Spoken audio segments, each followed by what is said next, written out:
अच्छी बात है, हम दिलों को अगर जोड़ रहे हैं और रिश्ते बन रहे हैं तो अच्छी बात है। मैं समझता हूँ एमक्यूएम को खुश होना चाहिए इस बात पे, कराची वालों को खुश होना चाहिए। बड़ा तफरीक की सियासत कर ली, बड़ी तफरीक की बात कर ली। दिलों को जोड़े, मिलकर काम करें। मैं कभी आके वो फाइल फेंकने वाला काम नहीं करूँगा। मेरा जो काम है लोगों की खिदमत करने का, मैं हद्दुल इम्कान कोशिश कर रहा हूँ कि काम कर सकूँ, और इंशाल्लाह जो कुछ भी मेरी कैपेसिटी में हुआ वो मैं करके दूँ। एमक्यूएम के एहतजाज की बात की मेरे भाई, मेरे ख्याल में कराची वाले पिछले 40 साल की वजह से सरापा एहतजाज हैं। अब वक्त आ गया है कि एमक्यूएम जो है ना, वो अपनी वो एहतजाज की सियासत ख़त्म करे।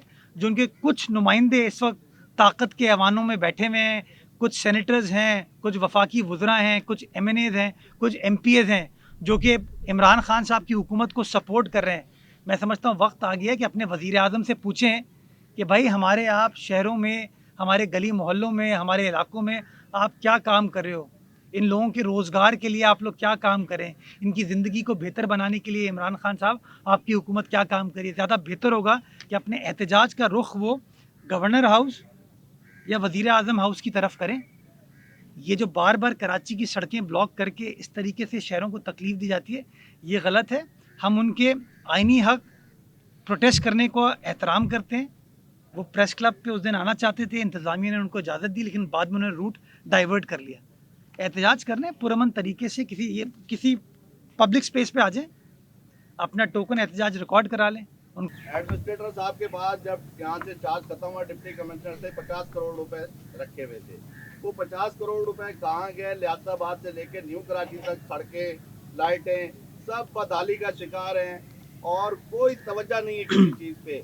बात ये कि आप तनकीद करते थे सियासी लोगों पे, ये इंतजामी लोग जो आपके साथ हैं, ये डिप्टी कमिश्नर साहब काम कर रहे हैं, लोग इनसे राब्ते में, इनसे नहीं है।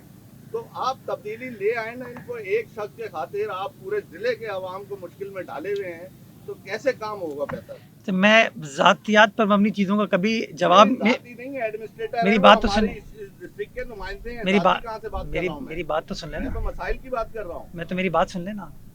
एडमिनिस्ट्रेटर साहब मौजूद हैं, आपका मैं इनसे टाइम कराता हूँ, साथ बैठे आपको हिसाब दे देंगे, कोई मसला नहीं है ये। अगर कोई गलत चीज़ हो रही होगी, गलत चीज़ नहीं होनी चाहिए, एब्सोल्युटली। जो आपका सवाल है, सवाल का जवाब देंगे आपको, लेकिन मैं समझता हूँ इस लेवल पे केएमसी का इवेंट है, मैं ज़ातियात पर नहीं आना चाहूँगा। आमिर लियाकत हुसैन साहब ने वफाकी हुकूमत से फ़ंड्स लेने के बाद उस सड़क को तामीर किया, और सड़क की तामीर के दौरान सेवरेज को, ड्रेनेज को नुकसान पहुँचाते हुए काम किया गया। लोकल इंतज़ामिया से ना मशावरत की, ना उनको ऑन बोर्ड लिया गया, जिसका नतीजा ये हुआ कि जब आपने लाइनों को चोक कर दिया तो उसका पानी बाहर आया, उसने रोड को ख़राब कर दिया। मैं बहैसियत एडमिनिस्ट्रेटर डिप्टी कमिश्नर ईस्ट के ज़रिए पीडब्ल्यूडी के साथ राब्ते में हूँ। इस वक्त वहाँ पर उसकी लाइन की विंचिंग चल रही है। पीडब्ल्यूडी हुक्काम ने इस बात की यकीन दहानी कराई है कि अगले 10 से 12 रोज़ में विंचिंग का काम मुकम्मल होगा, और 14 रोज़ का उन्होंने टाइम दिया है कि वो सड़क की तामीर शुरू कर देंगे। तो मैं ज़मज़म रिक्वेस्ट आपको ये कहूँगा कि बिल्कुल आप हमें अटैक करें, क्रिटिसाइज़ करें, लेकिन जो लोग ज़िम्मेदार हैं उस गलती के, उसकी निशानदेही करें। वो सड़क मैंने नहीं बनाई। आप आ जाए, आप एक मिनट, आप आ जाए मोहसिन भोपाली अंडरपास पे, आप उस पर आपकी तनकीद बिल्कुल जायज़ है। वो तबाहली का शिकार है। उसकी बुनियादी वजह यह है कि पानी की लीकेज थी उसकी। उस पानी की लीकेज के इशू को पिछले दिनों मैंने एड्रेस करवा लिया है। अब चूंकि पानी की लीकेज का इशू एड्रेस हो गया है, वहाँ पर पहले मट्टी डाली जा रही है। मट्टी डाले बगैर आप डामर नहीं डाल सकते, पहले आपको सड़क को लेवल करना पड़ेगा। और जब आप लेवल, क्योंकि खर्चा होता है इसका, आवाम का पैसा है, जब आप लेवल करते हैं, कुछ दिन आप असेस करते हैं सिचुएशन को, क्या यह पानी वापस लीक तो नहीं हो रहा।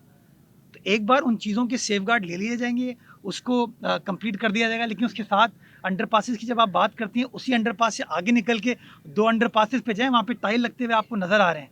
उसकी सड़क का गेड़ा डल रहा है, सड़क भी वापस बन रही है। वो भी यही केएमसी काम कर रही है ना। तो इंशाल्लाह मैं कभी आके वो फाइल फेंकने वाला काम नहीं करूँगा। मेरा जो काम है लोगों की खिदमत करने का, मैं हद्दुल इम्कान कोशिश कर रहा हूँ कि काम कर सकूँ, और इंशाल्लाह जो कुछ भी मेरी कैपेसिटी में हुआ वो मैं करके दूँ। कुछ और भी लोकल गवर्नमेंट कानून के अंदर तरमीम के हवाले से पेशरफ्त हो रही है, तो इंशाल्लाह जो अगला इजलास होगा, या अगला नहीं उसके बाद वाला इजलास होगा, उसके अंदर वो तरमीम ले आई जाएंगी। हम कमिटेड हैं कि इलेक्शन एज़ पर शेड्यूल होगा। इलेक्शन कमीशन जो अहकामात जारी करेगा तारीख़ के हवाले से कि जिस तारीख़ को इलेक्शन करना है, हम इंशाल्लाह उस तारीख़ पर इलेक्शन करा के देंगे। बाग़ इब्न कासिम में, बल्कि सिंध हुकूमत की केएमसी बाग़ इब्न कासिम में जो माजी में एक फ़िश एक्वेरियम होता था जो कि किसी की नज़र लग गई, बंद हो गया, उसके दरवाजे कराची वालों के लिए, बच्चों के लिए बंद कर दिए गए।